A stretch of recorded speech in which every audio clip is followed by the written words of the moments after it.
curiga pasangan kamu selingkuh? Teleponan sama siapa? Ketemu atau jalan sama siapa? Aku punya solusinya. Kamu bisa nih sewa orang ini. Dia adalah seorang detektif perempuan yang bisa menyelidiki kasus-kasus mulai dari perselingkuhan, bisnis, hingga orang hilang. Penasaran?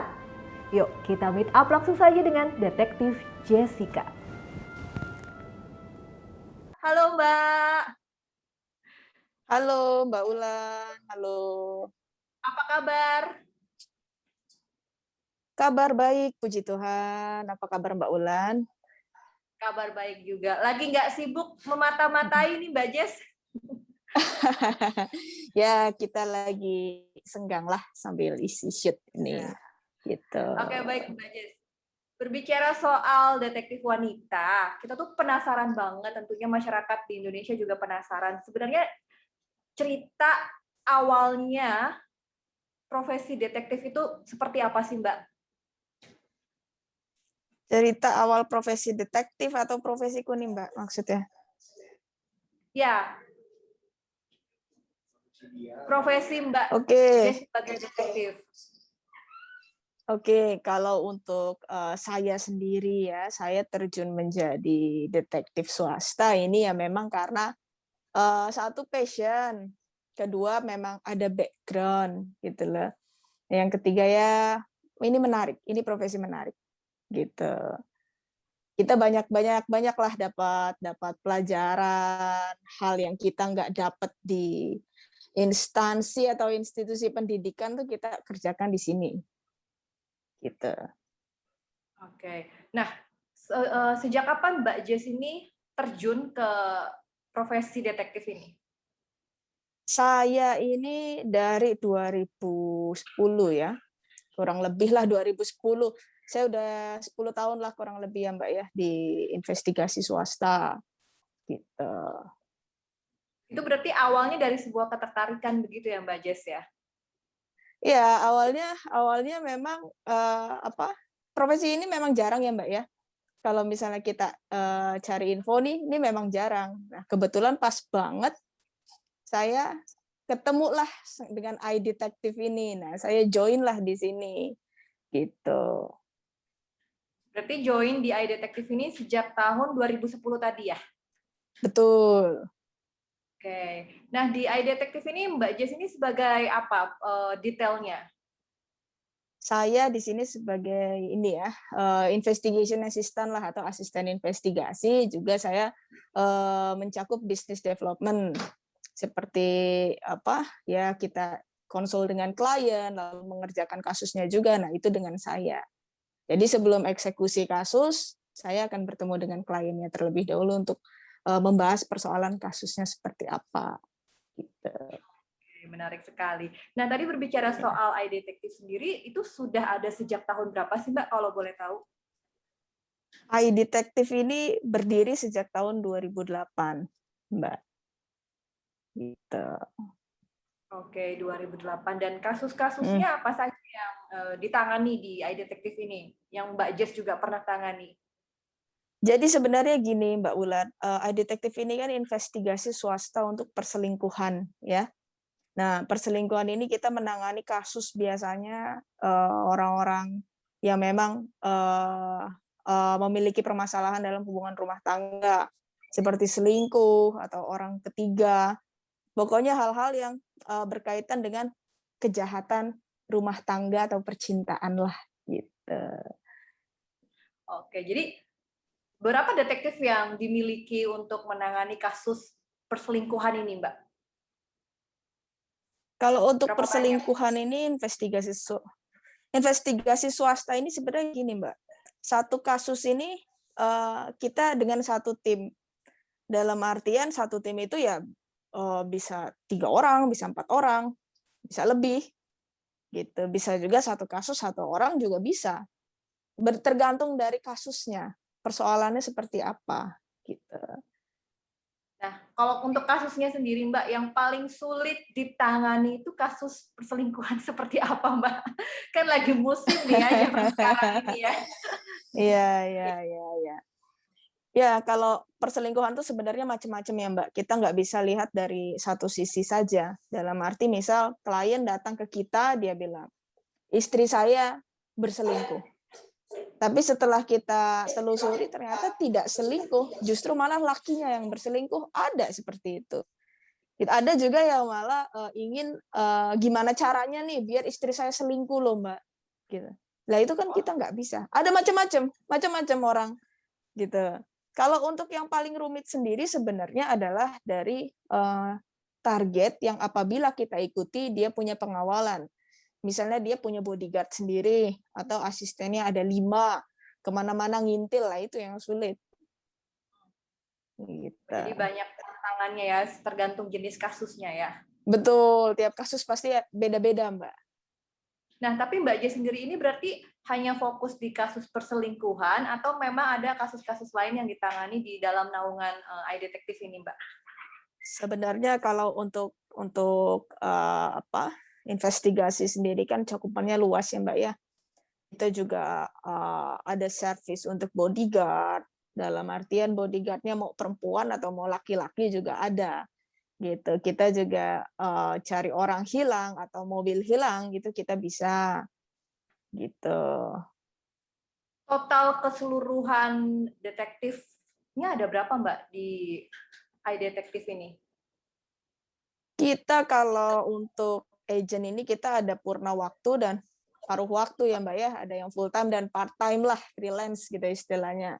Kalau untuk purna waktu sendiri di kita ini ada sekitar kurang lebih 10 anggota, ya 10 agent. Nah, sisanya itu ya bertebaran lah di Indonesia gitu. Dan itu semua wanita atau campur, Mbak? Ada yang perempuan, ada yang laki-laki, ada juga yang bisa berkamuflase menjadi perempuan dan laki-laki. Wow, cukup menarik sekali. Iya. Tapi lebih banyak wanita atau laki-laki sih, Mbak, biasanya? Laki-laki, Mbak. Laki-laki justru ya. Oke. Nah, Mbak, boleh dong mungkin diceritain pengalaman menangani kasus seperti tadi misalnya perselingkuhan yang tersulit dan berhasil begitu. Perselingkuhan yang tersulit apa? Oh, ini aja deh, saya bahas kencan online kali ya. Oke, boleh. Jadi ini kita bisa juga investigasi online dating apps ya. Dalam arti apabila klien ini ketemu sama cewek, ini kasus saya nih Mbak. Jadi gini ceritanya. Klien kita ini laki-laki ya. Dia ini pengusaha properti lah, cukup ternama gitu kan di Jakarta ini. Dia ini kenalan sama perempuan dari aplikasi. Ya, sebutlah aplikasinya T lah tuh. Oke. Dia kenalan, lalu dia sudah 1 tahun lah menjalin hubungan. Dia merasa diperhatikan dengan si perempuan virtual ini, dia di chat, di texting terus, ditanya sudah makan belum, apa kabar, how's your day, hal-hal seperti itu. Jatuh cinta lah si klien kita ini. Akhirnya ngasih transfer lah ya, transfer, kirim ini itu sampai habis total kurang lebih itu sekitar 65 juta lah. Ya. Wow. Nah, dia penasaran itu sudah 1 tahun, Mbak, kurang lebih ya 1 tahun. Dia penasaran siapa ini. Pengen ketemu tapi ada aja alasannya nggak pernah bisa gitu kan. Saya udah keluar ini itu semua. Akhirnya ya kita selidiki dari data-data yang ada yang klien berikan ke kita investigasi. Ternyata akun itu ya bodong. Dalam artian si pelaku ini menggunakan foto profil orang lain ya, tapi dia bukan wanita, ternyata dia laki-laki dan bisa kita sebut bencong lah ya. Iya. Allah. Dan ketika kita telusuri, memang uniknya ketika kita telusuri ini kisah nyata yang saya pernah bahas juga di salah satu platform berita ya. Ini si yang difoto itu yang dia pasang ternyata kita temui dia lagi pembukaan 4 lagi bersalin di rumah sakit bersalin. Gitu. Ya, dan dia mengakui bahwa memang iya foto saya sering dipakai untuk scamming online ini gitu. Bahkan dia menikah pun karena awalnya ya ditipu itu gitu. Jadi ketemulah asli, akhirnya dia menikah juga dengan laki-laki yang di scamming itu. Gitu. Begitu kita telusuri siapa, ternyata pelakunya ya bisa disebut laki-laki yang kemayu lah gitu. Gitu. Waduh, Itu ada cukup aja ternyata. unik. Sangat menarik sekali ya kasusnya. Ya. Nah, Mbak, itu butuh berapa lama sih Ya. sebenarnya untuk mengungkap kasus atau kebenaran dari kasus yang Mbak Jess tangani? Oh ya, untuk kasus itu bergantung dari latar belakang persoalannya seperti apa, lalu kemudian data dasarnya apa saja, dan data yang diinginkan apa saja. Kalau estimasi itu ya bisa 1 sampai dengan 1 minggu gitu. Nah, biasanya itu dalam 1 hari Mbak Jess ini mengerjakan 1 kasus atau bisa lebih dari 1 kasus, Mbak? 1 hari ya 1 kasus lah Mbak, kalau kebanyakan nggak kepegang tuh. Itu 24 jam kerjanya atau bagaimana Ya. sistem kerja dari detektif sendiri, Mbak? Mungkin bisa diceritain. Ya, bergantung Mbak kasusnya. Karena kan kadang ada beberapa hal yang kita juga harus menyesuaikan diri lah, beradaptasi dengan lingkungannya. Kalau misal di lingkungan tersebut jam tutupnya cepat ya kita ya nggak bisa lama. Misalnya sebutlah kita di tempat prostitusi misalnya Mbak ya, kita mau cari ini perempuan misalnya si klien ini suka dengan wanita malam ya kan, lalu dia pengen tahu wanita malam ini seperti apa ya kita pantau kesehariannya dia sampai pulangnya kemana, lingkungannya seperti apa, kehidupannya seperti apa, begitu kurang lebihnya. Jadi semua itu tergantung dari kasusnya. Nah, kliennya itu biasanya dari mana saja, Mbak? Mungkin ada artis atau pejabat terkenal yang pernah jadi klien Mbak Jess. Ada Mbak, artis beberapa banyak, pejabat adalah, cuma kan kita nggak bisa sebut nama ya, menjaga privasi. Gitu. Tapi kebanyakan dari kalangan biasa atau justru dari orang-orang yang memiliki jabatan penting begitu, Mbak? Ini justru unik nih. Rata-rata gini Mbak, jasa investigasi swasta itu memang diperuntukkan untuk masyarakat dengan kalangan ekonomi tertentu, ya. Jadi ya pastinya mereka-mereka yang memang memiliki finansial cukuplah atau di atas rata-rata gitu. Karena memang jasa investigasi ini ya special service untuk kalangan tertentu seperti itu. Nah, Mbak, berbicara mengenai jasa investigasi ini kan sebenarnya kalau di luar negeri itu ada payung hukumnya. Nah, kalau di Indonesia itu kan belum Betul. begitu ya. Tanggapan Mbak Jess sendiri seperti apa, Mbak? Betul. Jadi begini Mbak, untuk yang namanya ini ya, kita membahas mengenai undang-undang ya. Jadi jasa investigasi ini memang betul belum ada payung hukumnya. Dalam arti belum ada undang-undang atau peraturan yang melarang ataupun memperbolehkan aktivitasnya di Indonesia. Maka itu dalam pengoperasiannya kita juga sebisa mungkin beroperasi menjaga standar etika negara dan batasan-batasan tertentu supaya tidak berbenturan dengan pekerjaan aparat lah, seperti itu kurang lebihnya. Nah, berarti ada yang mungkin mengatakan bahwa wah ini ilegal gitu, dan ada nggak sih ketakutan dari Mbak Jess dan juga teman-teman detektif lainnya yang detektif swasta ini kalau justru nanti akan dibalik gitu, maksudnya kayak apa ya, kayak dilaporkan balik oleh klien atau targetnya klien yang tidak suka dimata-matai seperti itulah istilahnya. Oke, jadi gini Mbak, sebenarnya kalau dibilang ilegal sih tidak ya, karena kan kita tidak melakukan hal yang, ya itu tadi kita tidak melanggar batasan hukum gitu. Kita punya batasan-batasan sendiri yang mana kita bisa lakukan dan tidak. Contoh lah Mbak, ambil foto di tempat umum semua orang bisa kan? Ya hal seperti itu yang kita lakukan. Kayak masuk ke hotel ya nggak bisa lah, gitu kan? Masuk ke kamar kan nggak bisa tuh. Nah, di mana ilegalnya gitu? Bisa ingin membahas seperti itu gitu ya Mbak. Nah lalu kemudian untuk ketakutan sendiri sebenarnya kita tidak ada karena begini, setiap pekerjaan itu pasti mempunyai resiko Mbak. Ya, semua pekerjaan pasti ada resikonya, betul kan? Gitu. Kita tukang sapu jalanan juga resikonya bisa ketabrak mobil. Nah, selama kita melakukan hal-hal yang tidak melewati standar etika negara dan batasan hukum, saya rasa itu tidak masalah. Gitu. Baik, berarti selama ini pernah nggak sih Mbak bersinggungan dengan polisi gitu istilahnya? Ya, ada saja lah Mbak, pastinya namanya profesi ya, apalagi saya sudah 10 tahun lebih di sini. Ya. Gitu. Nah, tadi kita berbicara balik lagi nih soal klien dari kasusnya sendiri. Ada nggak sih Mbak klien dari luar negeri yang menggunakan jasa detektif swasta di Indonesia? Banyak, banyak Mbak. Biasanya Ya. ini loh bule-bule yang nikah sama orang-orang daerah tuh gitu. Oke. Atau yang LDR. Ini saya lagi banyak nanganin kasus orang yang pura-pura mati karena COVID padahal menghilang Waduh, ghosting. Iya. serem banget ya pura-pura mati biar apa Iya. itu. Nah, Ini tadi Mbak Mbak, masalah uang biasanya. waduh, biar cair begitu ya atau bagaimana kali ya? Benar, benar, benar. Nah, tadi Mbak Jess bilang kalau ini jasa investigator ini untuk kalangan yang cukup ya, yang menengah bisa dibilang seperti itu. Memang honornya berapa sih Mbak? Ya, katanya wow. Ya itu bisa calling-calling sajalah Detektif Jessica. Kisarannya gitu Mbak, mungkin ada kasus ringan, sedang, berat, apa ada perbedaan seperti itu? Ya kalau kita bicara rates ya jutaan hingga puluhan juta lah, mungkin bisa juga sampai ratusan tergantung kasus sih Mbak.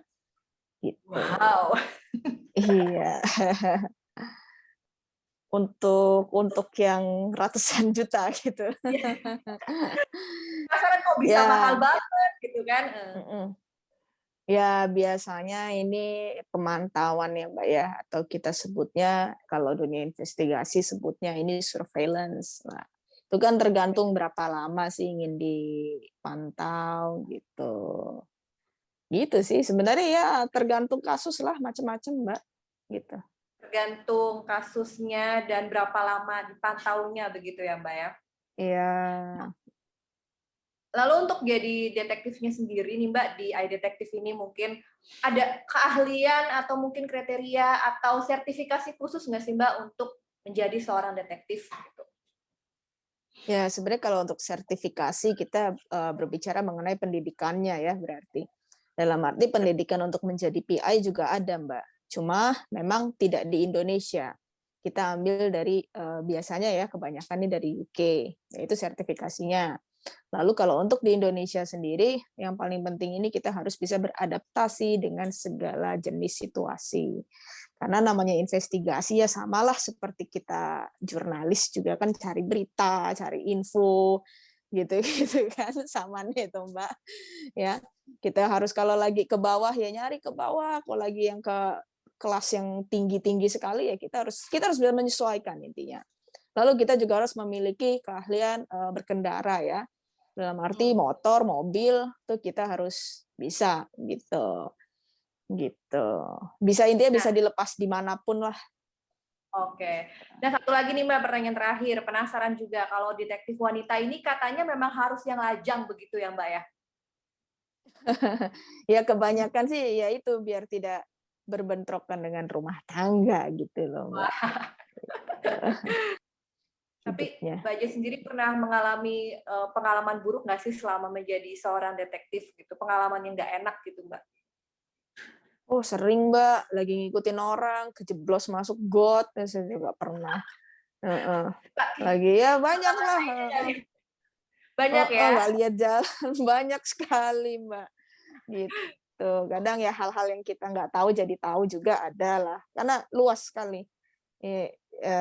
Jangankan Indonesia, Jakarta aja luas sekali, masih banyak yang kita belum tahu. Tempat-tempat tuh pasti ada saja. Nah, kalau aku lihat foto IG-nya Mbak Jess ini kan ada yang pakai topeng gitu ya. Kalau untuk penyamarannya sendiri, sebenarnya memang harus pakai topeng itu kah atau bagaimana Mbak? Kalau untuk penyamaran sebenarnya kita tergantung kasus ya Mbak, kayak yang tadi saya info.